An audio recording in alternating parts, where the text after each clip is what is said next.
Okay, round two. Name something that's not boring. A laundry? Ooh, a book club. Computer solitaire, huh?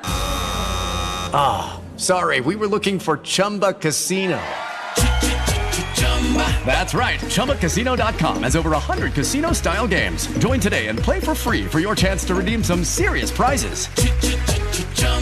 ChumbaCasino.com. No purchase necessary. Void where prohibited by law. 18 plus. Terms and conditions apply. See website for details.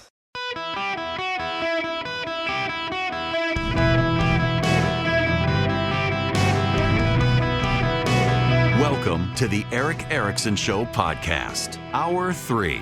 Greetings, America. Welcome. It is Eric Erickson here. The phone number, 877-973-7425. If you wish to be on the program, rainy day around here, all across the Southeast. More rain moving into Greenville right now as I speak. I want to move on to a story that caught my eye. Actually, a couple of stories that caught my eye, and I'm a professional. There are times you may wonder, how did this guy get a radio show? Voice for radio, a face for radio, a voice for print. How did this guy manage to do it? I lucked into it. That's the answer. I lucked into it. But here I am. And I do consider myself a professional. Can I just say, as an aside, I know y'all don't care, but I do. Like, I've had a number of jobs in my life. And this is really like the one job, you may disagree, but it's the one job where I'm like, I'm good at this. I like this job. I can't imagine not doing this job. But so being a professional, I can string together a whole lot of unrelated stories and make a bigger story. I want to begin with the hagiography at the Washington Post of Sean O'Brien. Sean O'Brien is the head of the Teamsters Union. And Sean O'Brien is working real hard on a strike against UPS. Now, you should know that the author, Nick Tabor, is a progressive left-wing writer. And so the entire tone of the piece in the Washington Post, and it's a very substantial piece, is just worshipful. It is a worshipful story by Nick Tabor, the left-wing writer at the Washington Post. What's so interesting is how Nick Tabor the reporter is very giddy that Sean O'Brien wants to turn his guns on Amazon.com. Jeff Bezos owns the Washington Post. What's going on in the story is Sean O'Brien, the head of the Teamsters, is really, really giddy at the fact that he may get UPS workers to go on strike.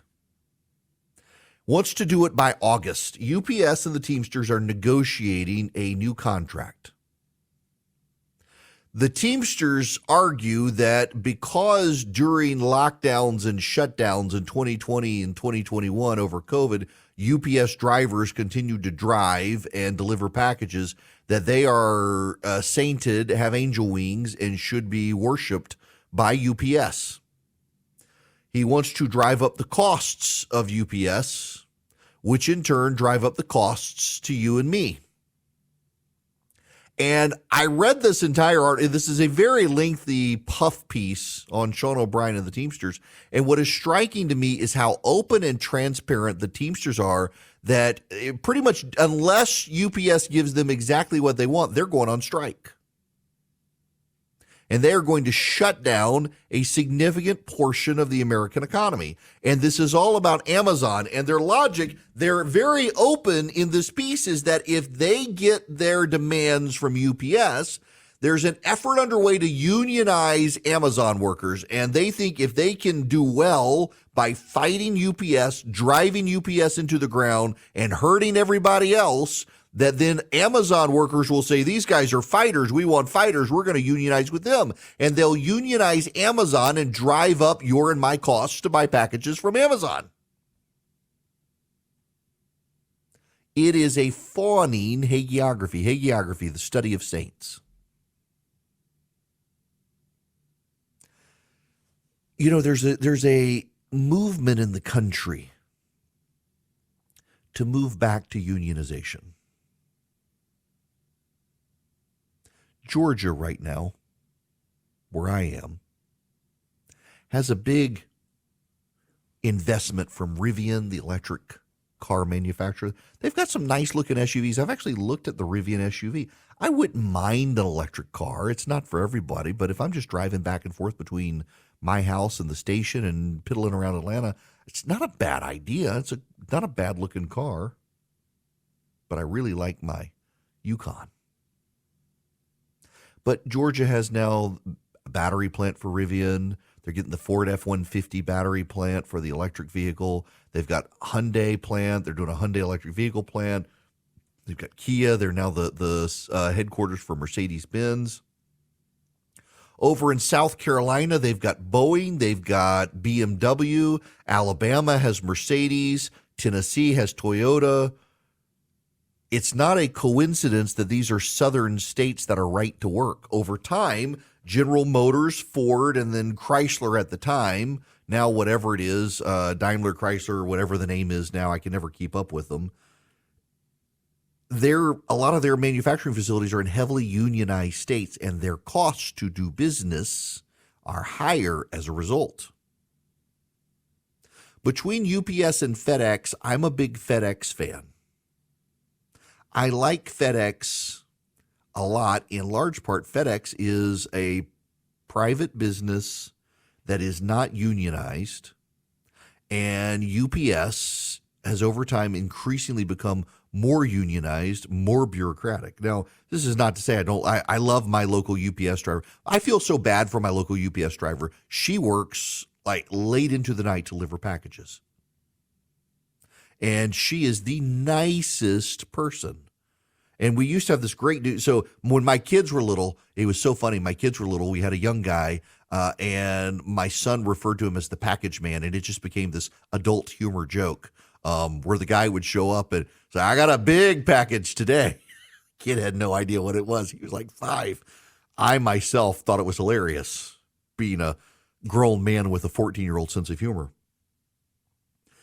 This isn't to say UPS are the good guys here. They're not necessarily the good guys. They could certainly improve things for work. But this is an open and notorious piece at the Washington Post about the Teamsters. Unless they get exactly what they want, they're going to strike and shut down UPS. And it doesn't have anything to do with UPS. They're going to punish all of us in order to go after Amazon and drive up our costs there. Now, you and me alike probably buy a lot of stuff at Amazon.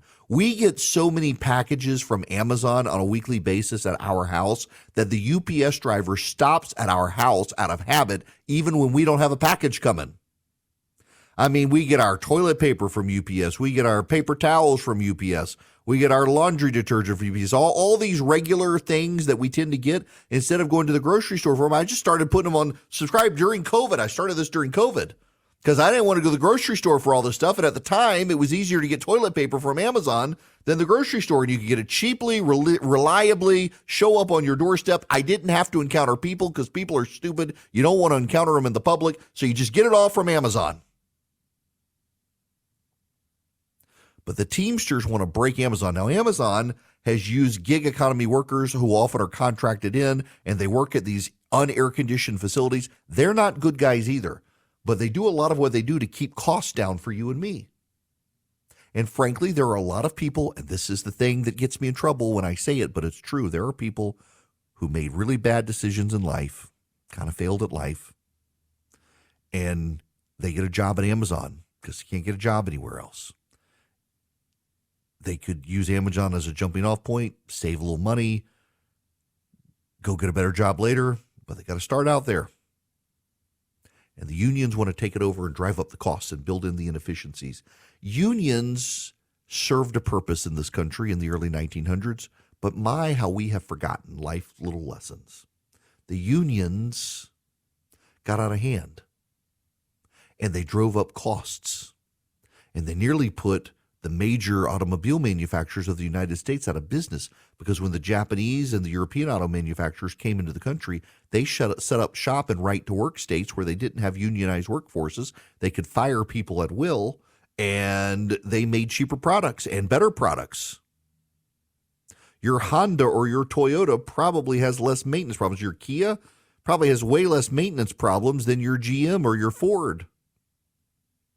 I know we bought my daughter a Kia Telluride, and it's got a 100,000-mile warranty on it.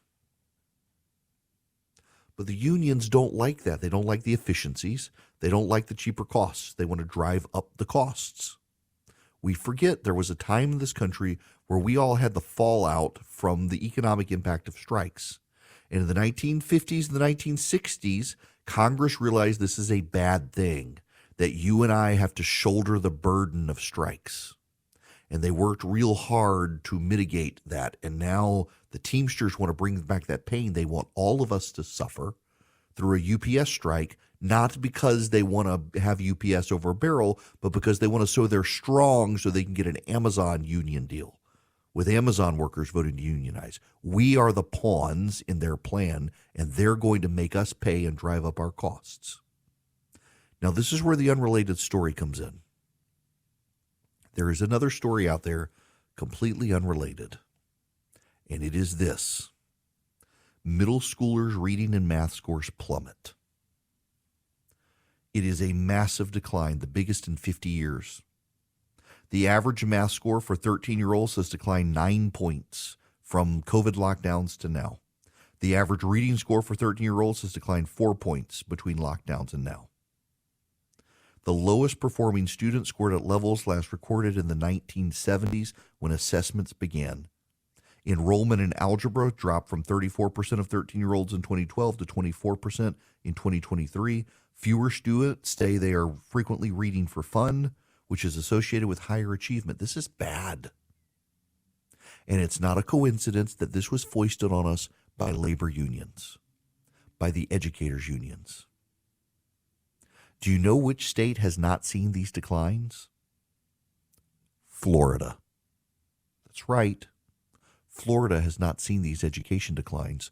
Florida refused to shut down schools except for a month, then reopened and got attacked by the Trump administration for doing so. Georgia, Florida, other red states, right-to-work states that weren't beholden to unions, they opened up earlier, and their kids aren't seeing the declines that California, New York, Illinois, and other big union states are. The states that were beholden to the teachers' unions are the states where the biggest declines are. And the teachers' unions are very smugly saying, we did it for the kids. We did it for the children. That's what the left always says. We did it for the children. You screwed up their lives. That's what you did for the children. Now you want to screw up our economy. There are Republicans more and more these days who flirt with unions and think we can get the unions on our side. Do you know what the unions do with their dues? They fund Democratic politicians. I don't understand why Republicans are going out of their way to make kissy face with a bunch of unions who want to destroy the GOP. The union leadership, and you remember this, if you're a UPS worker, if you are looking at in an Amazon factory and you're thinking of unionizing, and you remember this. When you unionize, the unions take your dues and they fund the very left-wing politicians you loathe. The unions collaborate with the folks who want to put boys in girls' sports. The unions are the ones who are shutting down your kids' schools, ruining your kids' education. The unions are the collaborating with the Democrats on doing all of this stuff. And they've got this resurgence in the media. They've got guys on the right like J.D. Vance and others who think the unions, we might be able to come to terms with them. You do not negotiate with the unions. You do not empower the unions because all they do is empower Democratic politicians. It's a lesson so many people have forgotten. And now from our kids' education to the economy, they're trying to strike back, and we should not let them. All they are fronts for progressive Democrats trying to claim they're for workers. They're not for workers. They're for getting wokes elected. Vision Computer has over 3,000 five-star Google reviews and an average phone answer time of just 15 seconds. When you call, you won't be stuck navigating endless automated menus. A live person's going to answer the phone and help you solve your problems. You know, I run a business, and it's one reason I love the idea that Vision Computer exists, because as a business owner, you know you've got to be efficient. You got to have tech support issues resolved quickly, and you got to have your computers work. Don't let your employees suffer in silence either. They may be embarrassed or hesitant to ask for help, but with Vision support, they can get assistance they need to work more efficiently. Reach out to them. Call 404-COMPUTE or go to visioncomputers.com. In fact, if you call them at 404-COMPUTE, ask for the Eric Erickson special when you call. They're not going to have it on their website. It's just for you guys listening. Call 404-COMPUTE today. Ask for the Eric Erickson special. Be amazed at Vision Computer. Man, this is something. 6 in 10, 60% of students at the University of Texas say it is never acceptable to use violence to shut down a speaker on campus. Only 60%. 18% of students at the University of Texas, Austin, say it is always or sometimes acceptable to use violence to stop a lecturer from speaking. That number is too big, but we see it playing out around the country with the Antifa types and the like. It's just something. Welcome back. It's Eric Erickson here. The phone number 877-973-7425. So that I can't be accused of ignoring it. Here's some audio of last night's second round of the Bret Baier interview with Donald Trump. So it is a big part of that spending, COVID. Do you have regrets about how you handled that? Because some of your opponents are now running these loops of where you say you shut down the country. We had to artificially close our country. We did just the right thing. We closed it down. We understood the disease. We closed the country down. We studied it. We learned about it. Some people wish we never closed it down. We did the right thing. Everything we did was right. And do you have regrets about doing that? I gave the governors the options. For instance, Henry McMaster of South Carolina, governor, great guy, great governor. He didn't shut it down. Tennessee didn't shut it down. South Dakota didn't shut it down. Georgia shut it down for a little while, but not much. They did a good job. 6 states that didn't shut down. It's a federalist system. I told all governors, you do what you want. You can shut it down or not. Florida, by the way, he shut it down tight. No highways, no beaches, no this. But then pushed back pretty hard. He opened up. But is it fair to criticize him on that? That was one. This is actually, I actually laughed at this one. But I focused on nonviolent crime. As an example, a woman who you know very well was in jail. She had 24 more years to serve. She served for 22 years. She had Alice Johnson. Alice. She was in the Super Bowl. High quality. Oh, yeah. I said, how many years? And she was on a telephone call, and they were involved in selling marijuana, mostly marijuana. And she got like 50 years in jail. But she'd be killed under your plan. Huh? As a drug dealer. No. Under that, it would depend on the severity. It would depend on the severity. She's technically a former drug dealer. She had multi-million-dollar cocaine ring. Any drug dealer, look. So even Alice Johnson in that ad. She can't do it, okay? By the way, if that was there, no, she wouldn't be killed. It would start as of now, so you wouldn't go to the past. Just the arguing back and forth on that one. Just that one, I had to laugh. My goodness. Let me tell you guys about Patriot Mobile. They're fighting for conservatives around the country. They want you to be a customer because then they grow their profits. When they grow their profits, they grow their giving to the conservative movement, and you get guaranteed great service. They use the same cell towers you're probably already using. They share your values as well. You go to patriotmobile.com/Eric. patriotmobile.com/ERICK. You can take your existing phone number to Patriot Mobile, and you can get a new unlocked phone from them, or take an unlocked phone, get a new one. Take your existing one if you've got an unlocked phone, not from another carrier, and use Patriot Mobile service. If you don't want to do it on the internet, you can call them 972-PATRIOT, 972-PATRIOT. Let them fight for you, growing their profits, spending on the conservative movement, giving you guaranteed great service. It's patriotmobile.com/Eric, 972-PATRIOT. Take your existing phone number to them. Do business with a company that shares your values and wants the conservative movement to grow. patriotmobile.com/ERICK or 972-PATRIOT. Hello there. It is Eric Erickson here across the nation. The phone number 877-973-7425. I got a comment on this. Philip just sent it to me. This is the headline. The stepson of the British billionaire trapped in the submarine is an absolute wild card and wants the ladies to know he's single. He's the stepson of Hamish Harding, who is stuck on the submersible.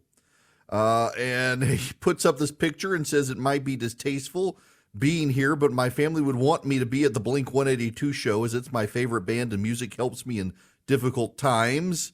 Then another tweet to please keep my family in your prayers. And then looks like, can't discuss that one, but sexual exploits. And then tweeting, ladies, I'm single.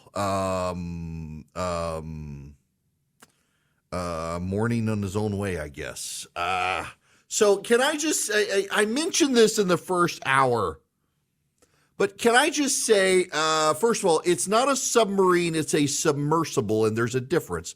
A submarine can use its own power to raise and lower itself in and out of the water. A submersible has to be towed in. It's more like a glide. It's the underwater equivalent of a glider. You can't take off by yourself, but there you go. This thing apparently poorly built, used off-the-shelf parts. David Pogue, the tech writer, noted that they used essentially a joystick, a game-controlling joystick to control it. There were lots of warnings about the safety and whatnot, and now there are 5 people stuck on it. They've got enough oxygen to last until tomorrow, allegedly. The ocean is vast and deep. It's going to be very hard to mount a rescue. It's very sad. Keep them in your prayers, obviously, but and again, I mentioned this yesterday. I don't want to be repetitive, but the idea of being cooped up with 4 other people going down to see the Titanic, I can see it on TV. I don't need to go underwater. You got to share a peephole as opposed to the expansive view you can get on TV. I would rather, if I had to choose, I'd go to outer space. That at least sounds fun. And also, if the rocket blows up, it's pretty instantaneous as opposed to suffocating in the submarine. But I'm rather stay on ground and go see Las Vegas, which I'm going to do next month. Nonetheless, I digress. The left has Ron DeSantis. By the way, if you haven't heard this, Ron DeSantis started to be more aggressive against Donald Trump. Why you, not him?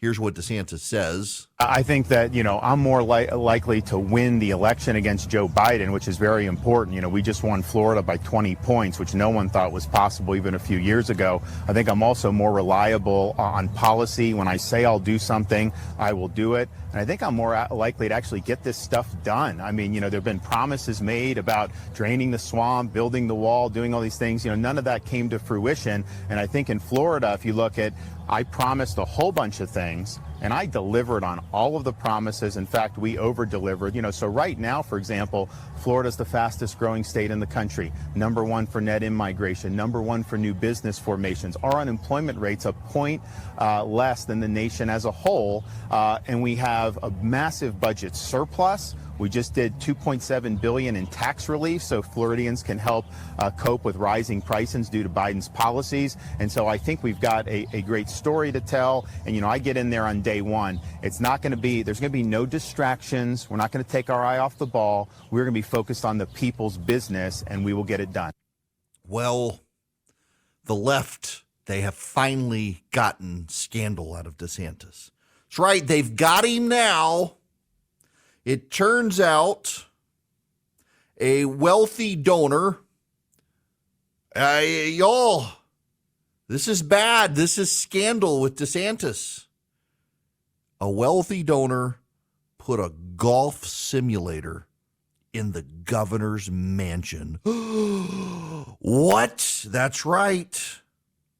The Mansion Commission, which oversees the governor's mansion, received golf simulator equipment from Maury Hosseini to be possessed on loan at the governor's mansion for an undisclosed term. The equipment will be stored within the Florida governor's mansion gym and will be returned to you upon request.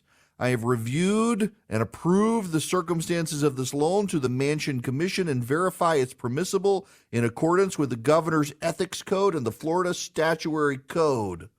DeSantis' security cleared 2 employees of Ohio-based About Golf to enter the governor's mansion in June of 2019 to install the golf simulator. About Golf simulators that require installation are typically built to fit a specific space and start at $27,500. Curved screen versions start at $69,500. David, come here, please. I must find out if my radio budget has $69,000 to put a golf simulator in the spare room of the office. Let me know. Stat. Sorry, had to yell down the hall at the guy who manages the money for the radio show. I mean, I got a spare room in here. Maybe I can get somebody. They really think they've got him now. They think they've got him now. I'm starting to think I could put one of these in my office. Wonder if it's TrackMan. They're the best. Nonetheless, I digress. This is the scandal that this happens all the time. Joe Biden does this in the White House too. They're not doing a story on things left to the White House Association for the president to use. No. This is the outrage. This is the best they got. This is the best they've got. And notice what they're doing here. This goes in line with the Clarence Thomas and the Sam Alito stuff.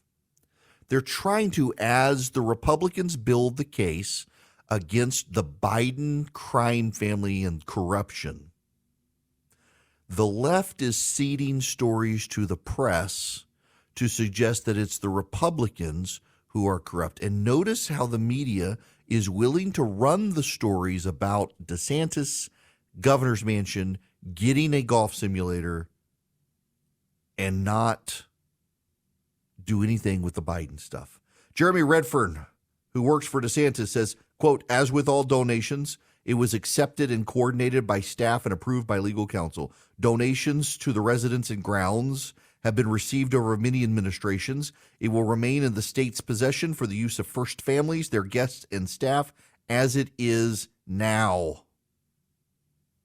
The letter did not explain the rationale for approving the loan of the golf simulator. I don't even know if DeSantis is a big golfer. Oh, yeah, apparently so. Oh, this sucks. Apparently this Husseini guy is a member at Augusta National and took DeSantis to play there. So apparently DeSantis likes to play golf. Oh, he's a DeSantis donor, and he allowed DeSantis and his wife to use a private plane on 12 occasions, going on his book tour and the like. Now, here's the crazy thing. They're trying to do the story and say that DeSantis can't be bought. Do you know who a major donor to Ron DeSantis is? Disney. What do you know about Ron DeSantis and Disney? I bet you didn't know Disney donated to Ron DeSantis, did you? Because Ron DeSantis has been taking on Disney. In fact, what this should show you is that Ron DeSantis is not afraid to do what he thinks is right, even if a donor disagrees. But this is the argument here, that somehow or another, Ron DeSantis is on the take with these donors. What about Joe Biden? Joe Biden is doubling down on defense of transgender boys in girls sports who identify as transgender girls. He's getting major money from trans advocacy groups. Notice they're not running that story. It's always the stories they run and the details they leave out that matter in these sorts of things. It's always that. They always do this about Republicans, try to make them seem corrupt. They never do these donor stories on Democrats. You never see these donor stories on Democrats. And they leave out of the story, trying to make the case that DeSantis will be beholden to this guy. They leave out, after months and months of attacking DeSantis over Disney, they leave out the fact that Disney also is a huge donor to DeSantis and his PAC. And yet DeSantis has picked a fight with them. And they're not the only DeSantis donor DeSantis has picked a fight with. It doesn't look like he can be bought. And yet they're trying to, by leaving out those facts, trying to shape it as he can be bought. They are scared of this guy. Now, I will tell you what's going on behind the scenes, and this is somewhat important. Everyone has expected a rally round the flag effect with Donald Trump and the federal indictment. And actually, he started to trend down in the polling. Polling out of Georgia has Donald Trump losing, but DeSantis winning in a race against Biden, which 2020, unless you're in the it was stolen camp, that's what happened. It would duplicate itself. The polling in Iowa has Trump declining against DeSantis, same in Nevada, same in New Hampshire. After the indictment, the circle the wagons effect, which I myself thought would happen, has not happened to the extent people thought it would. And that's starting to make Democrats realize that for months and months they thought Trump was inevitable, and that may not be the case. And if it's not him, the most likely person is Ron DeSantis. So now they've got to attack DeSantis as best they can. They've got to drag DeSantis down. All of the polls show that DeSantis more easily would beat Joe Biden. There are some polls that show that Donald Trump would beat Biden, but most of them show he wouldn't, but DeSantis would, except in a handful of polls. The polling trends seem to show that a non-Trump Republican beats Biden more likely than a Trump Republican, than Trump himself. The Democrats are starting to get worried. They really expected a circle the wagons effect with the Trump indictment, and it has happened, but not to the extent they thought it would happen. That begins to suggest some weakness, and that begins to suggest they need to stop DeSantis now. It's fascinating to see the media start trying to dig stuff up on DeSantis, but this, of all the things to go after DeSantis on, you're going to attack him in the pages of the Washington Post on the governor's mansion in Florida receiving a golf simulator. That's the big scandal, as opposed to using the Department of Justice to protect your crackhead son. No scandal there, but scandal in the governor's mansion in Florida. What a fascinating way the media covers these things. One of the groups pushing back on all of this is Americans for Prosperity. They fight for free markets and free people, and they want you on their team. They teach you how to be an effective grassroots activist, how to knock on doors, how to engage voters, how to engage the state and county and city politicians who hear from you and learn from you the best arguments for limited government, free markets, and free people. They've got 36 statewide chapters. They're growing in the other states as well. They've got over 4 million people who help them. They've got over 200 legislative victories in the last legislative sessions alone. They fight for free markets and free people. They want to gut the government because they know if the left gets the reins of government, they can use it against us. But if you gut the government, there's no power for the left to use against us. It supports freedom by gutting the government. You can be a part of it. AmericansForProsperity.org/Eric. Learn to be an effective organizer. Learn to be an effective door knocker. Learn to be an effective communicator of free market principles for free people. AmericansForProsperity.org/ERICK. Go be a member. Become a better grassroots activist today. Hi there. It is Eric Erickson here. The full number, well, doesn't really matter. We're almost out of time. It is worth remembering today a very famous tweet. Oh, not one of my famous tweets. No. Greta Thunberg. Everybody get your scowl face on as I read Greta Thunberg's tweet. A top climate scientist is warning that climate change will wipe out all of humanity unless we stop using fossil fuels over the next 5 years. That was posted 5 years ago. I guess we are all dead now. Now, in fairness, she doesn't say we're all going to die in 2023 if we don't give up fossil fuels in 2018. She says we got to wind down our usage to nothing by 2023. Well, we haven't, so I guess we're all going to die now. We might as well use as much as we want. Fossil fuels, get them out of the ground and use them. We're all dead or we're going to die. I mean, think of all the things. Think of all the things that have killed us in the last number of years. Greta Thunberg scowled at us in 2018 and said if by June 21st, 2023, we did not stop using fossil fuels, we were all going to die. I guess we're all going to die because we haven't stopped using fossil fuels, so we might as well keep using them now. We're going to die. Greta Thunberg said so. Also, net neutrality, getting rid of it during the Trump administration. We were all going to die. So we've all died from that already. The Trump tax cuts in 2018, remember, we were all going to die. Democrats said people are going to die because of those tax cuts. So we're all dead for that. We have all we have been dying, and the Democrats have been digging us up to kill us again over and over and over and over. I mean, they're treating us like we're a fetus. They just keep killing us over and over and over and over. And Greta Thunberg, she deleted the tweet. She deleted the tweet earlier this year because she knew people were going to trot it out and say, lady, kid, child, scowler, we're not all dead.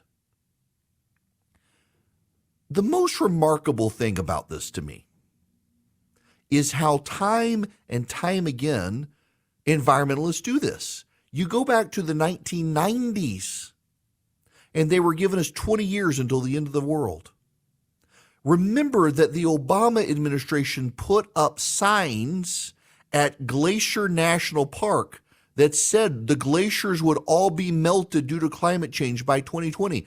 The Park Service has had to take the signs down because the glaciers are still there. You would think it would humble these people and they would exercise some level of humility when it comes to their prognostications about the environment. I remember doing a show with Ron Reagan, a radio program, a number of years ago, where it was supposed to be left, right, and center, but the guy in the center was also on the left, so it was 2 against 1. And Ron Reagan was lamenting how there would no more be Arctic sea ice by like a year or so ago. There's still Arctic sea ice. Listen, I'm not going to deter the global warming zealots. I, too, believe the world is warming, although I think they overstate man's impact, and I think we should adapt, not end our way of life. But I would just really urge the people who want to put these things up with a definitive date of we're all going to die by this day if we don't do these things, that maybe you should shut up. Maybe you should exercise humility. Maybe you should recognize that since the 90s, if not the 70s and 80s, you've been saying if we don't carry out your agenda by X date, we're all going to die, and we keep going past those dates. All of your models showed that where we are today should be far worse than it is. And we are living beyond the date of the original environmental models that spooked everybody. We're living in the time that they predicted, and the predictions did not come true. And none of you have the humility to acknowledge you are wrong. Instead, like Greta Thunberg, you just delete your tweets and pretend you never said what you said. But there is a record, we have it, and you have consistently been wrong. And if you exercised humility, maybe you wouldn't have as many people like me doubting your predictions. But you have no ability to self-reflect, and you have no humility whatsoever. All right. Now I'm going to get angry environmentalists coming after me. They're like vegans. We're out of time. Greenville, it's been a pleasure having you. Look forward to talking to all of you tomorrow. I hope it dries out wherever you are. Okay, round 2. Name something that's not boring. A laundry? Ooh, a book club. Computer solitaire, huh? Sorry, we were looking for Chumba Casino. That's right. ChumbaCasino.com has over 100 casino-style games. Join today and play for free for your chance to redeem some serious prizes. ChumbaCasino.com. No purchase necessary. Void where prohibited by law. 18+ terms and conditions apply. See website for details.